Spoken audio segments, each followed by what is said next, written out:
다큐멘터리 역사를 찾아서 제49편 고구려 귀족 몸단장하고 외출하다.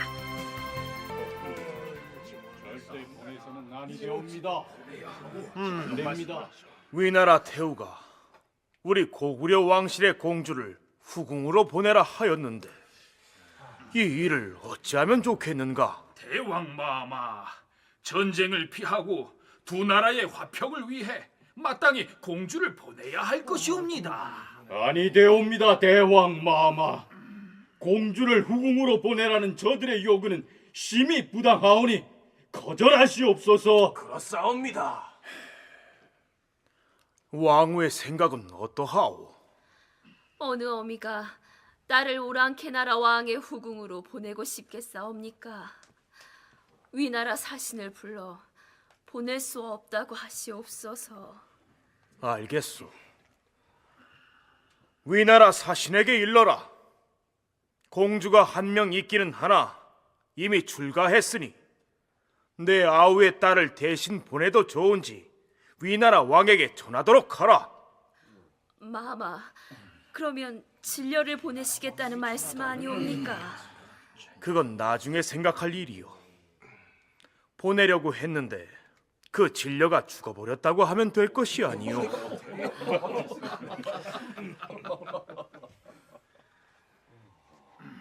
자, 전장에서 공을 세운 장수들이 개선나 하였으니 용맹스런 고구려의 장수들을 위하여 오늘 짐이 잔치를 베풀겠노라.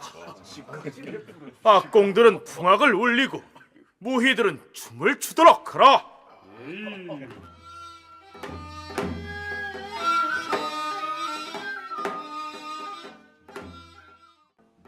앞에서 장수왕 시기에 있었던 일을 짤막한 드라마로 꾸며서 보내드렸습니다만 우리가 오늘 하고자 하는 얘기는 고구려의 대외관계나 전쟁 같은 무거운 주제의 얘기가 아닙니다. 어전회의를 주관하고 있는 고구려의 임금은 평소에 무슨 옷감으로 만든 어떻게 생긴 옷을 입었고 머리에는 어떤 관을 썼으며 신발은 또 무슨 재료로 만들 걸 신었을까? 대신들의 복장은 어떠하였고 왕비는 머리를 어떻게 치장하였을까? 연회에 불려간 악공이나 무희들의 옷차림은 또 어떠했으며 화장은 어떻게 했을까? 혹시 이런 궁금증 가져본 적 없으십니까? 오늘은 고구려 사람들의 의복과 머리 모양새와 화장 같은 차림새 전반에 관한 궁금증을 풀어가도록 하겠습니다. 고구려에 관련된 연구 논문의 목록을 짚어가다 보면 조금은 색다른 논문 제목이 눈에 띕니다. 벽화에 나타난 고구려의 머리 모양과 화장 문화라는 제목의 논문이 그것인데 이 논문의 필자는 원주대학교의 김용문 교수입니다. 그리고 지난 5월 7일부터 7월 10일까지 약 2달 동안 고려대학교 박물관에서는 고려대 개교 100주년 기념으로 한국 고대의 글로벌 프라이드 고구려라는 제목으로 고구려의 유물 특별 전시회가 있었는데 그 전시회에서 단연 관람객들이 눈길을 끈 것은 고구려 고분벽화에 나타난 옷차림을 재현해 놓은 전시물이었습니다.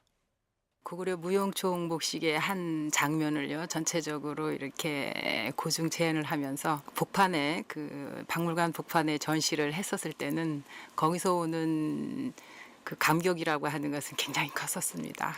그러니까 다섯 사람이 춤을 추고 그 옆에 앉아 있는 그 묘주나 시종의 모습은 정말 만드는 사람도 스스로 그 사람들의 그 역동적인 자세나 한 장면에 보이지만 그 다양한 전문의의 물결이라든가 이런 느낌이 실제로 그 한 장면만 보더라도 글로벌 프라이드라는 그 제목을 붙일 만큼 고구려인들의 춤추는 모양에서조차도 아주 역동적이고 기상이 늠름한 그런 모습을 볼 수 있었고요.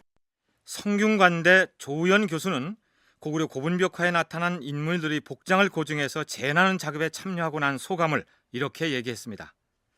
자, 그럼 이 두 전문가의 도움을 받아서 고구려 사람들이 몸단장을 어떻게 했는지 살펴가 보도록 하겠습니다.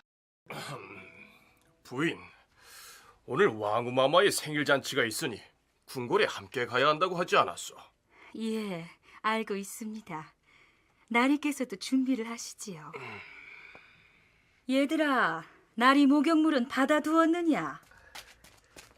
예, 따뜻하게 데워서 목간통 가득 채워두었사옵니다. 많은 목욕물도 받아두었사옵니다. 오늘은 궁궐에서 성대한 연회가 있는 날. 제가 회의에 참가할 만큼 지체 높은 귀족의 집에서는 궁궐 행차를 위한 준비가 한창입니다. 중국의 역사서들에 고구려 사람들이 청결한 것을 좋아해서 목욕을 자주 한다는 기록이 자주 보이는 걸로 봐서 중요한 연회에 참석하러 가기 전에는 우선 목욕부터 했겠죠. 목욕을 했으면 의관을 갖추기 전에 머리 손질을 해야 하지 않겠습니까? 예나 지금이나 여자에 비해서 남자의 머리 손질이 더 간단하고 단순했겠죠. 남자들의 경우 멀리 고조선 시대부터 추계를 했다고 기록되어 있습니다. 원주대학교 김용문 교수의 설명을 들어보시죠. 여기서 말하는 그 추계라는 것이 오늘날 남자들의 머리를 닦는 그 전통적인 머리 모양인 상투를 말하는 것입니다. 유물로 살펴보면 BC 3000년경에 벌써 그 소영자 옛 무덤에서 뼈 비녀가 출토되어 있고요.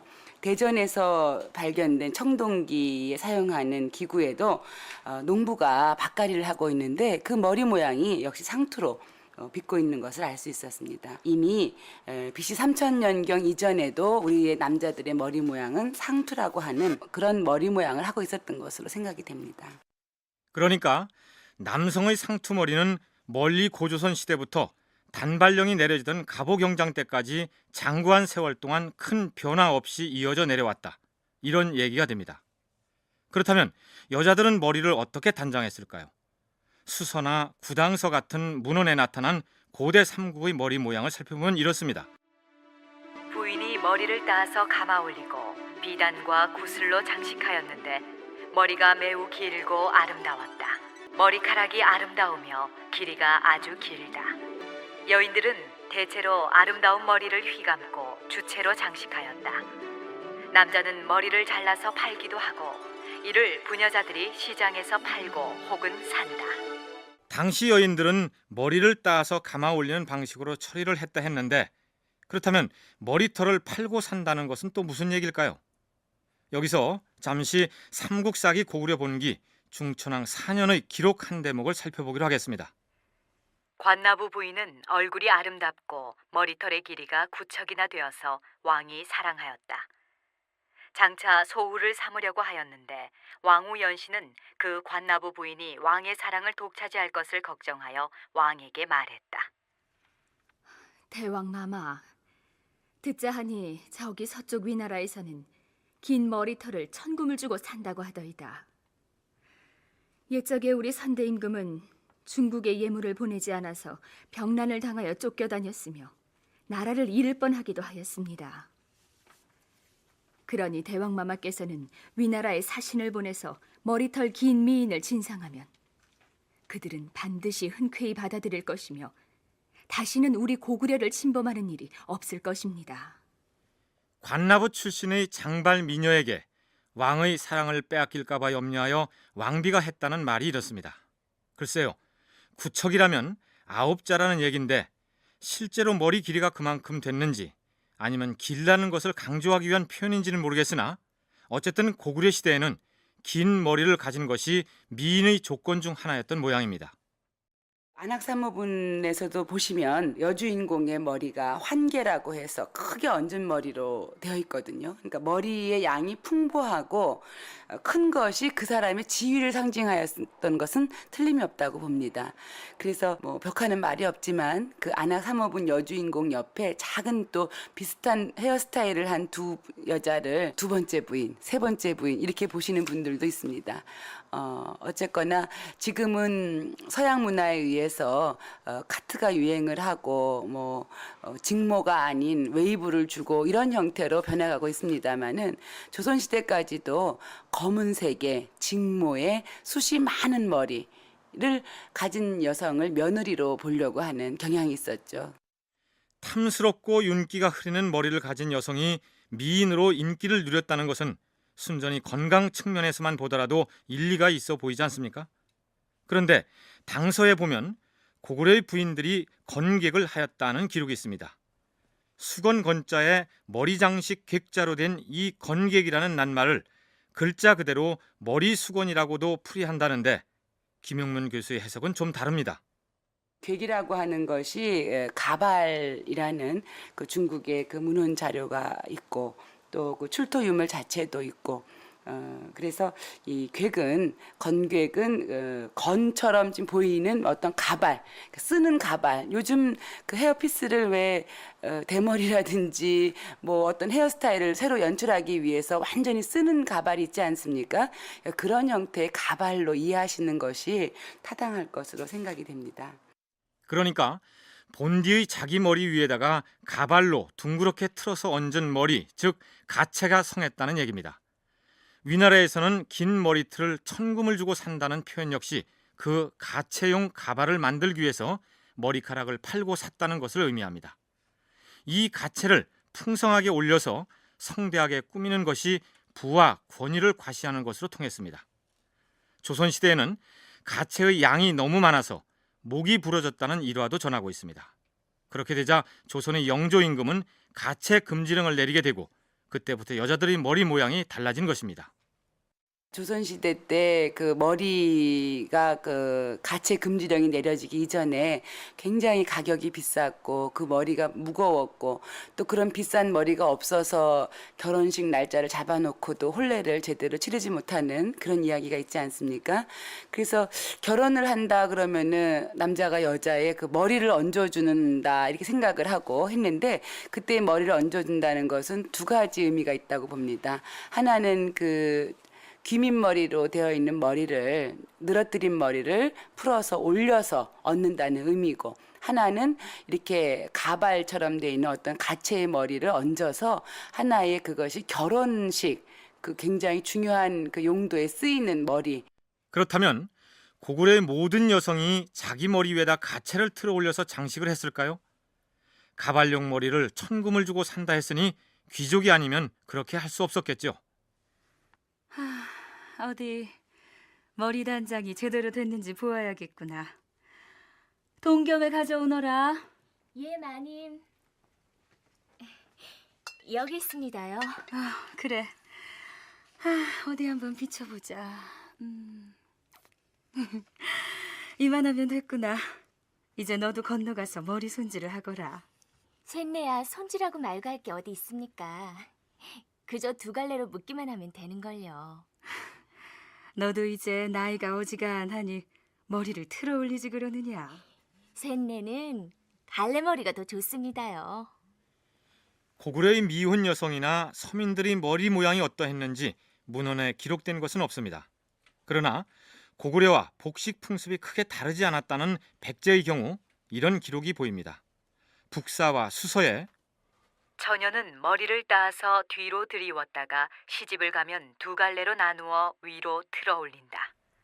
이렇게 기록돼 있고 주서와 통전 역시 비슷하게 적고 있습니다.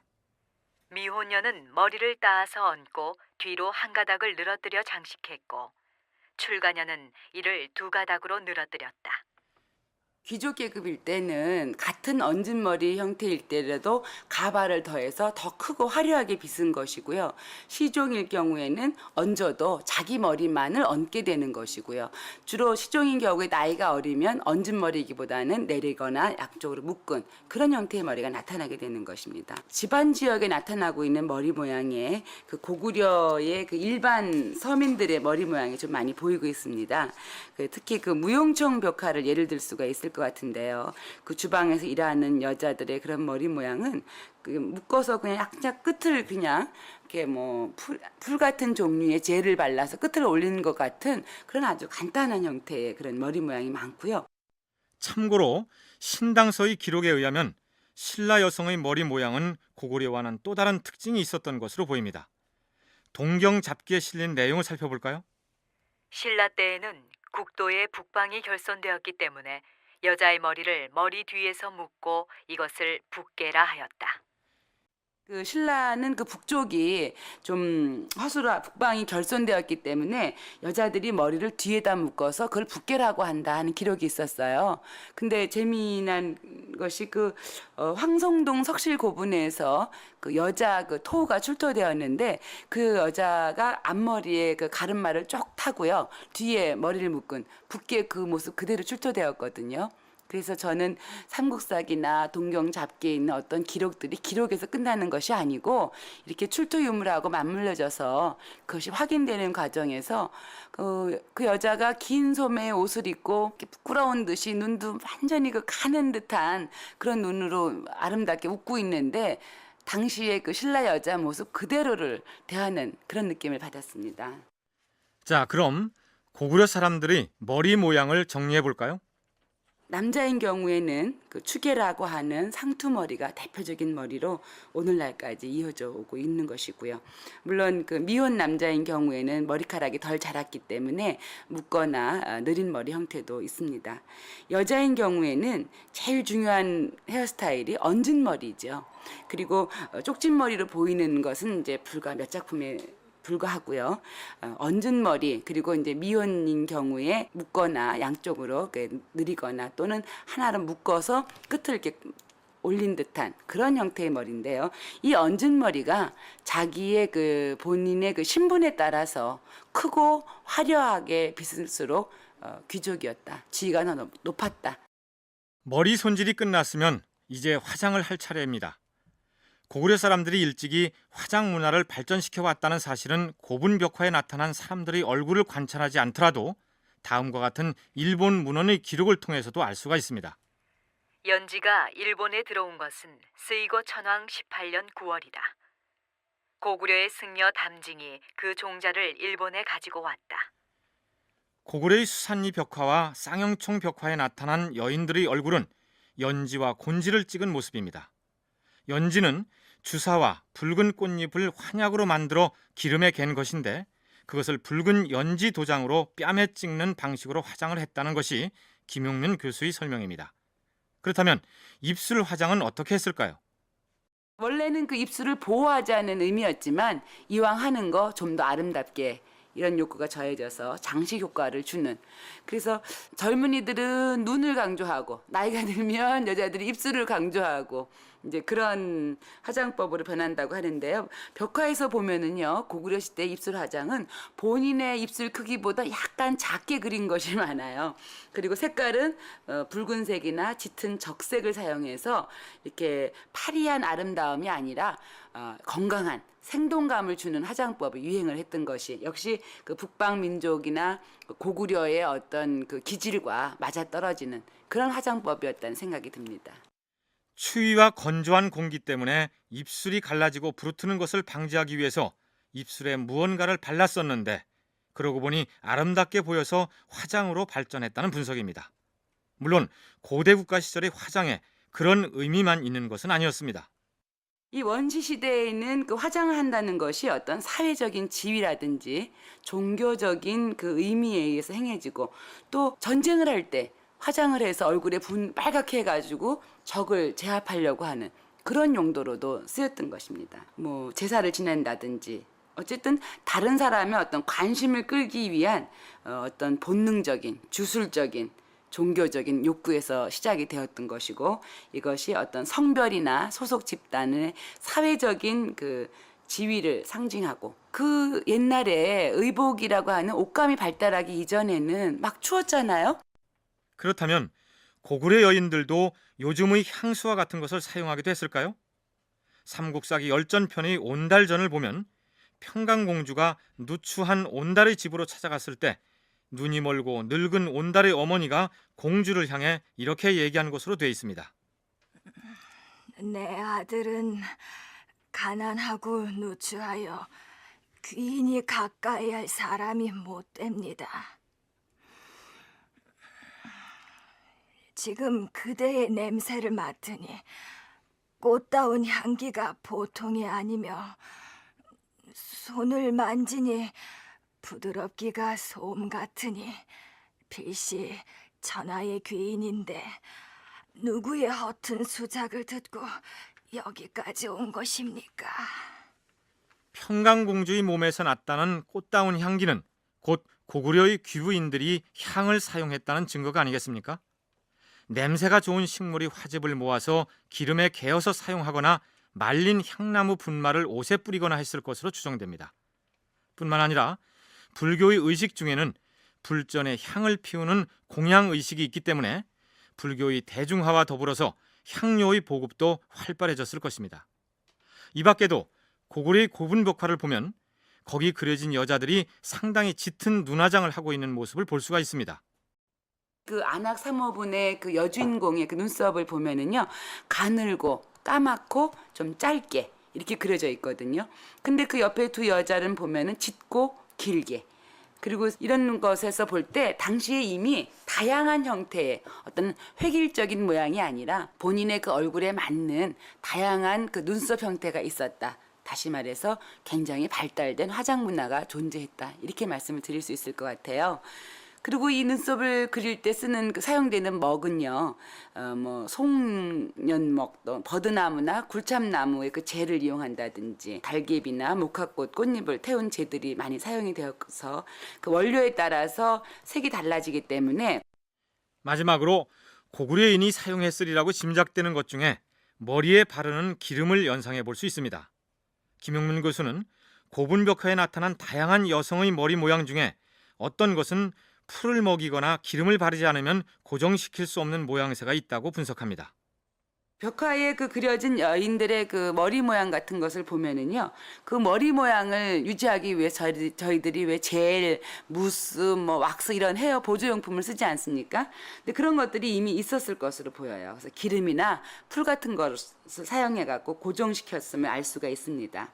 그래서 그 얹은 머리나 묶은 머리에도 머리기름이나 풀들을 사용하지 않고는 그런 형태의 머리를 고정시킬 수가 없는 것이죠. 동백이나 아주까리, 수유 열매를 만든 기름은 신라 시대에는 사용했다는 기록이 있는데 고구려에 이 품종이 있었는지는 잘 모르겠습니다만은. 후한서 동이열전에는 나중에 고구려에 복속된 북방의 음루족의 생활상을 이렇게 기록하고 있습니다. 그들은 돼지 기르기를 좋아하며 그 고기는 먹고 가죽은 옷을 만들어 입는다. 겨울에는 돼지 기름을 몸에 바르는데 그 두께를 몇 푼씩이나 되게 하며 그로써 바람과 추위를 막는다. 추위를 막기 위해서 돼지 기름을 발랐다는데 글쎄요, 그것이 결국은 피부를 보호하기 위한 것이라면 오늘날 우리가 크림을 바르는 것과 비슷한 목적이 아니었을까요? 지금부터는 고구려의 의복 얘기를 해보기로 하겠습니다. 우선 남자의 경우 긴 머리를 감아 올려서 상투를 틀었다는 대목까지는 언급을 했는데 이제 그 위에다 조선시대로 치면 갓에 해당하는 뭔가를 눌러 써야 하지 않겠습니까? 바로 모자 얘기입니다. 구당서 동이열전에 올라있는 기록을 검토해보면 이렇습니다. 고구려 사람들은 흰 비단으로 만든 관을 쓰고 흰 가죽으로 만든 허리띠를 두르는데 관과 띠는 모두 금으로 장식한다. 벼슬이 높은 자는 푸른 비단으로 만든 관을 쓰고 그 다음은 붉은 비단 관을 쓰는데 새의 깃 2개를 꽂고 금과 은으로 장식한다. 아마 이 부분은 왕이나 관등이 높은 귀족의 모자를 설명한 부분인 것 같습니다. 왜냐하면 그 뒤에 백성들은 고가를 쓴다는 문장이 따로 나와 있기 때문입니다. 그리고 고구려 인접국들의 사서에 가장 많이 등장하는 것이 관과 대, 즉 모자와 허리띠에 관한 내용입니다. 조우연 교수의 설명을 들어보시죠. 모자의 종류 중에서 그 가장 간단하게 시작하는 건이라든가 그 다음에 꽃갈같이 생긴 절풍이라고 하는 모자를 많이 기록을 했고요. 절풍은 실제적으로 그 한자적인 말이 바람을 가르고 달릴 수 있는 그런 고개만 약간 숙인다면 유선형의 그런 꽃갈형 모자가 되는 형태가 바로 절풍이거든요. 그 절풍의 기록이 흔하고요. 그 절풍에 이제 그 새 깃털을 꼽은 절풍 조관이라든가 조관 그리고 책이라고 하는 명칭도 나오는데요. 고구려 사람들이 일반적으로 썼다는 절풍은 곡갈과 같은 형태라고 했습니다. 한자의 곡갈 변자를 보면 삼각형 밑에 끈이 달려 있는 형상입니다. 고분벽화에 보이는 절풍의 모습은 윗부분이 삼각형이고 모자의 크기는 머리에 완전히 눌렀을 정도는 아니고 틀어 올린 상투를 가릴 정도의 크기입니다. 관을 썼던 풍속이야 주변의 여러 민족에게도 찾아볼 수 있지만 고구려의 경우 주변 국가들이 관과 구별되는 특징 하나를 가지고 있습니다. 바로 새의 깃털을 꽂았다는 점입니다. 김용문 교수의 얘기입니다. 고구려의 대표적인 관모가 조우관입니다. 새의 깃털이나 혹은 꼬리털을 써서 조미관이라고도 표현을 하는데, 이 조우관은 얼마나 우리나라를 대표하는 관이었냐 하면은요, 그 사마르칸트의 그 아프라시아 벽화에 그려져 있는 2명의 사신이 조우관을 쓰고 있는데요. 그 지역의 그 박물관의 큐레이터인 알리바움이 이 조우관을 쓴 사람은 한국 사람이다 라고 말할 정도로 이 조우관은 한국 사람들의 관으로서 외국인에게 더 알려져 있는 것이었죠.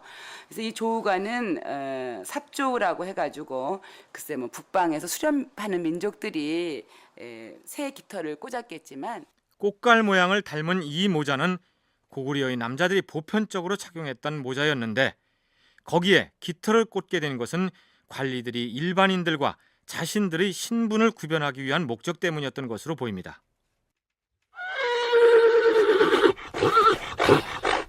자, 가자. 이리야. 곡갈 모양으로 된 모자에 새 깃털을 꽂고 말을 타고서 바람을 가르며 질풍같이 내달리는 사나이. 고구려 남자들의 모습이 그랬습니다. 고구려의 상층 관리들은 특별히 라관, 즉 비단으로 만든 관모를 썼는데, 그 중에서도 왕은 특별히 흰색 비단으로 만든 백라관을 착용했다고 기록하고 있습니다. 물론 이 비단 관모에도 어김없이 새의 깃털이 꽂혀 있었습니다. 걔 아무도 없느냐? 이제 외출을 해야겠으니 의복을 가져오너라. 예, 마님. 여기 대령했사옵니다. 유는 여기 있사옵고 고와 상도 깨끗이 손질해서 대령했사옵니다. 딱 맞아떨어지는 것은 아니지만 굳이 요즘식으로 부르자면 유는 저고리에 해당하고 고는 바지, 그리고 상은 치마가 되겠죠. 고구려 사람들이 입은 옷을 이제 보면은요, 기본적으로 갖춰 입었던 것이 상의로 유라고 하는 지금의 저고리를 입고, 하의로는 바지, 이를 이제 남녀 공용으로 입었어요. 또 여성들은 이제 치마를 입었는데, 그 치마는 주름 치마도 있고 색동 치마도 보이죠. 그리고 신분이 높은 사람들은 이제 대개 그 남녀가 이제 넓은 또 이렇게 두루마기류의 포를 입기도 했는데, 좁은 형의 두루마기는 여성 전용으로, 특히 서인들에게서는 여성 전용으로 이렇게 벽화를 통해서 보이죠. 고구려 사람들의 복장은 남녀가 별반 차이가 없었습니다. 저고리와 바지는 신분과 시기와 지역을 불문하고 남녀 모두가 입었던 가장 기본적인 의상이었는데, 고구려의 저고리는 길이가 엉덩이까지 내려올 만큼 길다는 것이 특징이었습니다. 굳이 차이가 있다면 여자는 바지를 속에 입고 그 위에 치마를 덧입는다는 정도였습니다. 그럼 옷을 한번 입어볼까요? 바지를 입고 나서 저고리를 입어야 하는데, 고구려의 저고리에는 단추가 달려있지 않습니다. 그래서 저고리의 깃을 겹쳐 여민 다음에 허리띠를 매야 합니다. 그렇게 여몄을 때 겉자락이 어느 쪽으로 가느냐에 따라서 좌임이라고도 하고 우임이라고도 부릅니다. 요즘 그 저고리의 경우는 겉자락이 오른쪽을 향해서 가지 않습니까? 그러한 형태의 여민 방법을 우임이라고 합니다. 고구려 복식을 살펴보면 초기에는 왼쪽으로 가는 여민, 그러니까 그 현재 양복으로 볼 때는 여자들의 여민 방법이에요. 그것을 좌임이라고 이렇게 얘기를 하고, 중간에 즉 4, 5세기 벽화를 보면은 우임과 좌임이 이렇게 혼용돼 있고요. 7세기 주변으로 내려오면은 우임이, 그 평양 주변의 벽화를 보면 대부분 이제 우임이 많습니다. 그렇기 때문에 좌임에서 점차 이렇게 우임으로 정착해서 현재도 한복에 사용하는 모든 여밈은 우임으로 여미죠. 오늘날은 한복의 깃이 오른쪽을 향하는 여밈 형태, 즉 우임으로 입지만 고구려 초기에는 좌임으로 입었던 것으로 보입니다. 그런데 김용면 고수는 좌임으로 여미는 것을 활을 쏠 때 불편을 덜기 위한 방식이었다고 분석을 합니다. 좌임이라고 하는 것은 활을 쏘고 그런데 지장이 없도록 우리가 여밈을 하는 거죠. 다시 말해서 오른쪽이 위로 올라오게 입는 것이에요. 오늘날 그 남자들의 옷은 양복을 보시면 우임으로 입으신 거고 여자들은 좌임으로 입은 것이라고 생각하시면 쉽게 생각하실 수가 있습니다. 그래서 좌임으로 입고 활을 쏘시게 되면 활 쏘는 동작을 그 여밈이 거추장스럽지 않게 되는 것이죠. 그래서 좌임, 직령의 그런 옷들을 호복이라고 칭하게 되는 거고요. 중국은 직령이라도 우임으로 입는 것이 기본형이 되어 있습니다. 그러나 그 고구려 고분 벽화를 보게 되면 좌임하고 우임이 또 혼용돼서 나오고 있고요. 오른손으로 활을 잡고 왼손으로 시위를 당길 때 만일 우임 형태로 옷이 여며져 있다면 화살 꽁문이나 시위줄이 옷깃에 거슬릴 수 있다는 얘기입니다. 그건 그렇고 중국인들이 중원 문화 애곽의 종족들을 모두 오랑캐라고 낮춰 불렀다는 사실은 알고 계시죠? 중국인들, 즉 중원에 터전을 둔 자기네들은 전통적으로 우임으로 옷을 입었는데 좌임 복식 문화를 가진 주변 종족들을 얕잡아 부르는 데에서 오랑캐의 호칭이 생겼다는 것이 조우연 교수의 설명입니다. 고대의 경우를 보면은 중국 사람들이 그렇게 흔히 칭했어요. 자기네들과 다른 좌임을 입은 사람들을 조금 자기네하고는 다른 사람이라고 여겼거든요. 다른 사람 표현을 그네들이 흔히 오랑캐라는 말을 많이 사용했지 않습니까? 그래서 동쪽에서 좌임을 입은 사람들을 동이라 하고요. 서쪽에서 좌임 입은 사람을 서융이라고 하고요. 남쪽에서는 남만, 북쪽에서는 북적. 이라고 해서 중국 자신들의 그 주변에서 좌임을 입은 사람들을 흔히 이제 오랑캐라고 이렇게 통칭해 버리기도 했는데요. 현재도 그 중국 소수민족들을 살펴보면은 좌임을 입은 민족들이 꽤 많아요. 지금 우리가 입고 있는 양복의 경우는 남자는 우임이고 여자는 좌임으로 여미도록 돼 있는 데 반해서 한복의 경우 남녀 공이 우임 형태로 여미게 돼 있습니다. 적어도 의복의 착용 방식으로만 본다면 일찌감치 남녀를 확실하게 구분하여 차별했던 서양 사람들보다 우리의 여밈 전통이 남녀 평등에 부합하는 방식이 아닐까요? 고구려 고분 벽화에 나타난 인물들의 차림새를 봤을 때 단추가 없이 옷을 여미며 입는다는 것 말고 고구려의 의복의 가장 눈에 띄는 특징이 무엇이라고 생각하십니까? 소매 끝이며 치마나 바지의 끝단에 바탕색하고는 다른 색깔의 천이 덧대어져 있는 모습 보셨죠? 그것을 복식학계에서는 선을 대어서 장식한다는 의미에서 선장식이라고 부릅니다. 유의 밑단, 치마의 밑단, 바지의 밑단, 그리고 그 입혀졌을 때 옷을 입을 때 그 열리는 부분, 소매끝, 가장자리를 중심으로 해서 전부 다른 이색의 그 선이 둘러져 있어요. 그래서 문헌에도 보면은 고구려 여인들은 군유가선이라 해서 치마하고 저고리, 치마리와 저고리, 군 치마, 유 저고리에 선이 둘러져 있다라는 실제로 기록도 있곤 해서 벽화에서 그것을 그대로 이제 우리는 확인해 볼 수 있는 것이죠. 근데 그 선이라고 하죠. 그 선이라고 하는데 보통은 그 바탕 옷감과는 다른 색으로 돼 있고요. 그 선은 착용자의 신분에 따라서 주선과 부선 등 선이 이중으로 돼 있기도 하고 더러는 선장식 자체가 없는 경우도 있습니다. 그런데 얼핏 보더라도 저고리를 입고 나서 허리에 매는 허리띠의 색깔이 바로 그 선장식의 색깔과 같다는 것을 알 수가 있습니다. 옷깃의 끝에 붙은 선과 같은 색의 띠를 몸의 중심인 허리에 두름으로써 비례상으로 위아래가 균형과 조화를 이루고 전체적으로 안정감을 느낄 수 있다는 것이 조우연 교수의 설명입니다. 덧붙여서 조 교수는 그런 선장식 자체에 당대 사람들의 종교적인 혹은 주술적인 의미도 포함되어 있다고 설명을 합니다. 1차적으로는 옷을 만들 때 가장자리를 다스리는 방법으로 필요한 부분이고, 그래서 이왕이면은 그 더러움도 방지해야 되기 때문에 진한 색깔을 사용하는 것이 일반적이었을 테고요. 그다음 또 그 사람들에게는 일반적으로 그 인간들에게는 그런 생각이 있지 않습니까? 왜 인체에도 그 감기가 걸려도 우리는 마스크를 하고 뭐 코를 막고 그러지 않습니까? 그러니까 악령이라고 하는 것, 이런 것들이 인체의 그 열린 부분을 통해서 들어온다고 생각을 한 개념하고 비슷하게 그 의복에서도 열려진 부분요. 그러니까 가장자리에 보다 그 적색 계열 등등을 좀 둘러서 가장 주술적인 상징성이 강한 붉은 계통의 색을 둘러대어서 사악한 기운이나 귀신이 몸속으로 들어오지 못하게 했다. 그런 얘기입니다. 글쎄요, 당대 사람들은 옷깃의 끝부분이 솔기가 빨리 풀려서 해지기 쉬우니까 그런 것을 방지하기 위해서 그저 단순하게 헝겊을 덧붙인 것인데 우리가 너무 복잡하게 생각하고 있는 것은 아닐까요? 하지만 만일 고구려 사람들이 복장에 선장식이 없었다면 고분벽화 주인공들의 차림새는 훨씬 더 밋밋하게 보였겠죠. 자, 그럼 왕우마마의 생일 축하연이 열리는 궁궐로 가자. 무엇하고 있느냐? 시종들은 행렬을 갖추고 말잡이는 수레를 몰거라.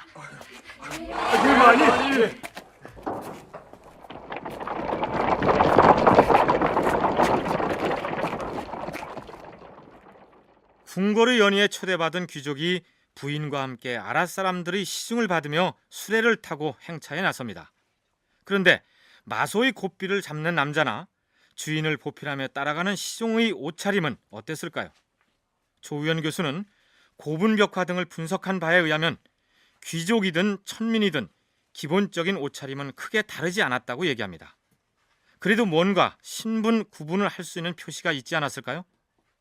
그네들의 의복 구조는 귀인의 것하고 특별히 다르지는 않지만 다만 이제 그 의복의 발전 과정에서 보면은 쉽게 그 변형이 되어질 수 있는 것, 그러니까 그 사회가 분화하고 또 중앙집권적인 여러 규모가 확대되고 경제적인 사회, 뭐 정치적인 이런 등등이 이제 확대되면은 뭐 의복 중에서 쉽게 그 변화를 줄 수 있는 부분이 신분의 차이를 줄 수 있는 부분이 소매 통이 얼마나 넓으냐 좁으냐 옷이 얼마나 커질 수 있느냐 그래서 옷의 크기가 그 사람의 신분을 이렇게 그 신체를 확대해서 결국은 그 사람이 권위를 보다 더 확대하는 그런 개념으로 사용했기 때문에 귀인이나 천민이나 기본적인 복식 구조는 같으나 귀인의 의복은 소매가 넓고 전체적으로 넉넉하고 훌륭한 데 비해서 평민이나 천민들은 바지통이나 소매가 좁고 품도 여유가 없이 몸에 딱 붙는 차림을 했다는 얘기입니다.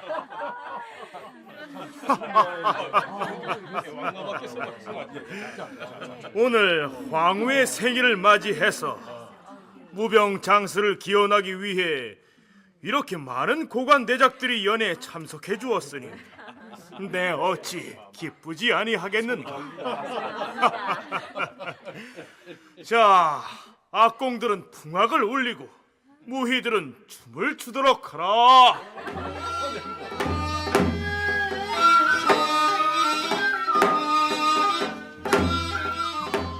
드디어 여흥이 시작되고 무용수들이 나와서 춤을 춥니다. 바로 이 무용수들이 흥겹게 춤추는 모습을 그려놓은 벽화가 바로 무용총 벽화입니다. 앞에서 일반 백성들은 소매가 짧고 좁다고 했는데 벽화를 보면 춤추는 무희들은 귀족 신분이 아닌데도 불구하고 옷소매는 대단히 길고 넓게 그려져 있습니다. 무용총의 그 무용수들이 입은 그 상의 저고리죠. 저고리나 그 장천 1호분의 그 야유도가 있지 않습니까? 거기서 보면 여러 그 재미있는 놀이 장면들이 나오는데요. 그중에 특히 그 무용을 하는 사람들의 경우에는 소매 길이가 굉장히 길어요. 소매 길이가 길어서 거의 그 손을 아래로 이렇게 내리고 자연스러운 자세로 서 있을 때는 무릎 이하로 소매 길이가 이렇게 떨어지는 그런 아주 긴 장수가 되어지는데 그러한 것은 춤사위의 표현이라든가 또 그네들이 이 당시에 추었던 춤의 여러 가지 뭐 동작 이런 등으로 보아서 아마 의도적으로 만들어진 그런 특별한 옷으로 봐야 되는 것이죠. 그렇다면 고구려 사람들이 입었던 옷은 어떤 천으로 만들었을까요? 세금변에 비단백자를 쓰는 그런 금에서부터 비단라라든가 그다음에 모직물류인 개 그리고 백초포 이런 등등 그리고 서민들이 또 가를 입었다라는 기록도 있고요. 그래서 여러 가지 그 다양한 소재를 볼 수가 있고요. 또 저포라든가 그 식물의 한계선상 저포라든가 마포가 쉽게 그 반도에서 자랄 수 있었기 때문에 마포, 저포도 볼 수 있고요. 또 이런 것과 함께 비단으로 같이 짠, 비단과 함께 짠 견포 등도 볼 수 있는데요. 각종 문헌 기록을 검토해보면 그런 재료들로 의복을 지었을 것이라는 얘기입니다. 고구려 의복의 재료를 알아보기 전에 앞서 소개했던 선장식과 더불어서 고구려 복식의 두드러진 특징 하나를 더 짚어보기로 하겠습니다. 무용총 벽화의 무용수들뿐만이 아니라 다른 무덤의 주인공 복장에서도 대단히 자주 등장하는 것이 속칭 땡땡이 문이라고 하는 전무늬입니다. 이 전무늬야말로 고구려 복식의 가장 큰 특징이라는 것이 조우현 교수의 분석입니다. 당시의 주변 민족하고 비교해 볼 때 그 전무늬가 굉장히 독특한 것이라고 봐요. 그러니까 당시의 주변 민족에게서는 전무늬가 절대로 보이지 않거든요. 그러나 그 후대로 가면 뭐 그 네팔이라든가 인도 이런 등지에서도 전무늬의 모습은 보이지만 고구려적인 것하고는 전혀 다른 형상으로 보이기 때문에 고대 복식에서 고구려의 복식의 특징이라고 한다면은 전무늬라고 대변할 수 있어요. 그래서 이 전무늬가 과연 어디서부터 왔을까라고 저희가 고민을 했을 때 대부분이 착안한 것이 짐승의 전무늬를 쉽게 받아들이지 않았겠느냐. 고구려 유물 특별전에 전시하기 위해 무용총 벽화의 복식을 고증 재현하는 과정에서 복식 연구자들이 가장 논란을 벌였던 부분이 바로 그 전문이었습니다. 문제는 우리가 속칭 땡땡이라고 부르는 이 무늬를 어떤 천에다 어떤 방법으로 찍었느냐 하는 것인데 벽화 그림으로 봐서 무용수들이 입고 있는 이 의상의 재질이 비단인 것 같습니다. 비단은 귀족들이나 입었을 텐데 무의들이 비단 옷을 입었을까요?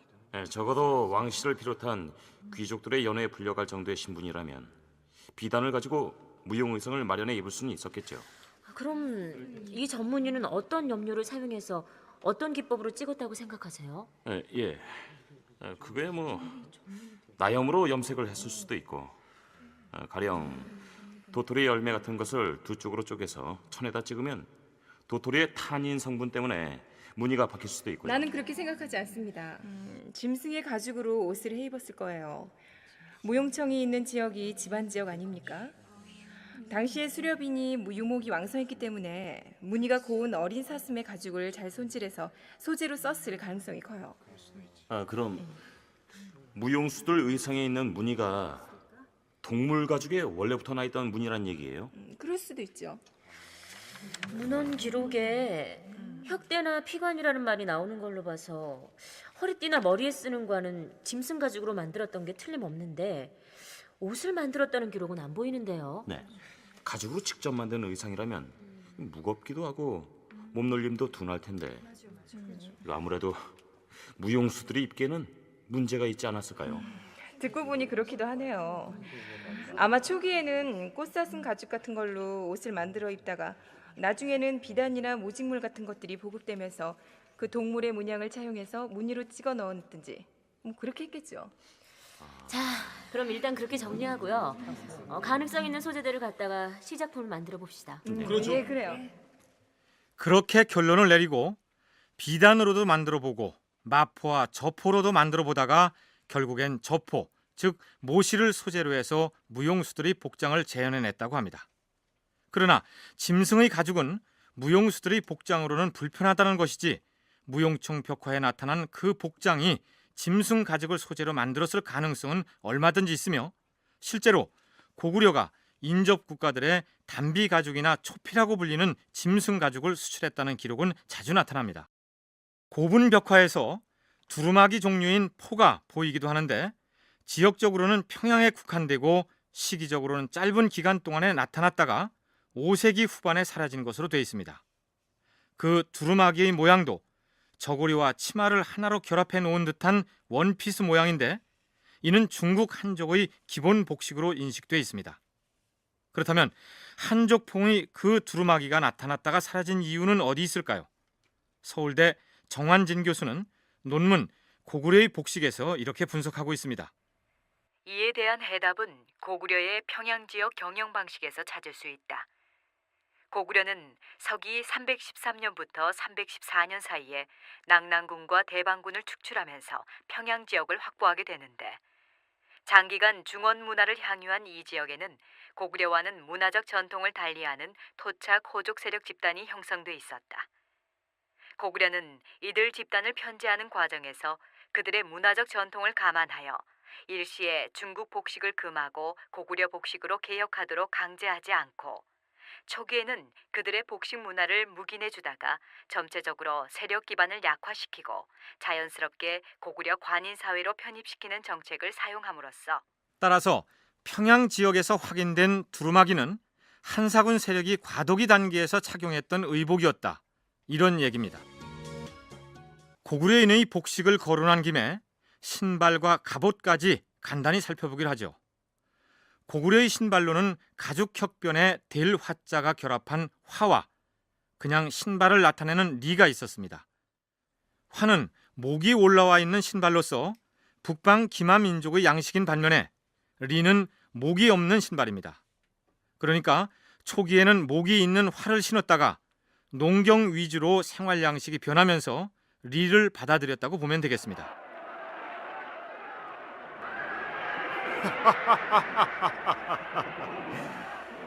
위나라의 대병력이 우리의 적은 군사만도 못하는구나. 자, 고구려 기병들은 나를 따라!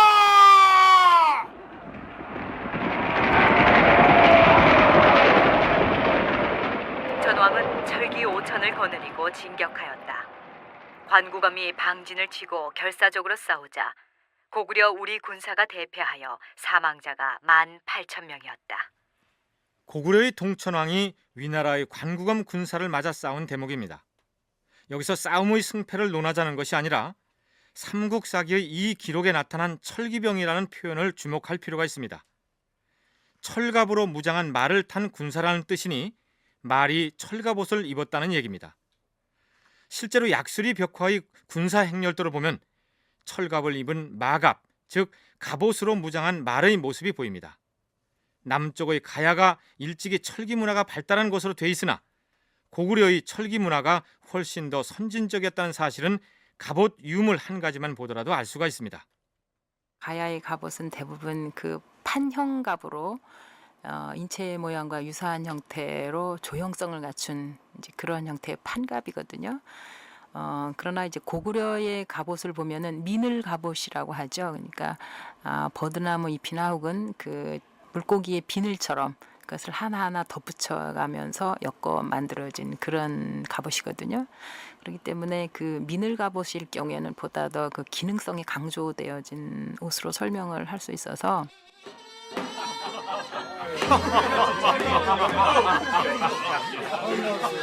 오늘은 기쁜 날이니 대소신료들은 마음껏 마시고 흥겹게 즐기도록 하시오. 그렇다면 고구려 임금의 차림새는 어떠했을까요? 중국 사서인 신당서와 구당서에는 이렇게 설명하고 있습니다. 고구려 임금은 오체로 된 옷을 입었는데 흰 비단으로 관을 만들어 썼으며 가죽띠는 금으로 장식하였다. 오체란 5가지 색깔로 채색했다는 뜻이 아니라 색깔이 화려한 옷 정도로 풀이하면 될 것 같습니다. 흰색 비단으로 만든 관을 머리에 쓰고 오색 찬란한 옷에다가 금붙이로 장식한 허리띠를 차고 앉아있는 고구려 왕의 위엄 있는 기풍 상상이 되십니까? 물론 공식 행사나 연회장에서의 복장이 그랬다는 것이고 임금이 전쟁을 진두지휘했던 고구려의 특성상 전쟁이 발발하면 그런 복장을 하고 전장으로 달려가지는 않았겠죠.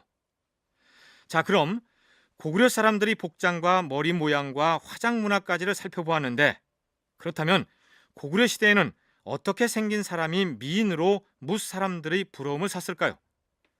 조우연 교수팀이 무용총 벽화의 복식을 고증 재현하고 나서 그 옷을 입힐 무용수들을 마네킹으로 만들었다는데 대체로 이런 생김새를 가진 사람이 미인 혹은 귀인으로 여겨졌을 것이라고 합니다.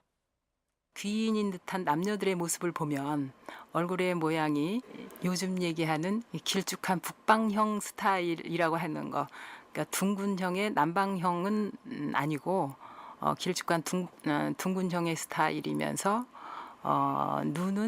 눈꼬리가 약간 위로 올라간 모습에 코가 높은 듯한 현재의 그 남방풍의 그 동남아시아 사람들 계열하고는 전혀 다른 그런 모습으로서 귀인들의 형태는 남녀가 거의 유사하지 않았나 해서 그런 모습으로 만들려고 노력은 했습니다만 워낙 이제 입체화시키는데 어려움이 컸었습니다.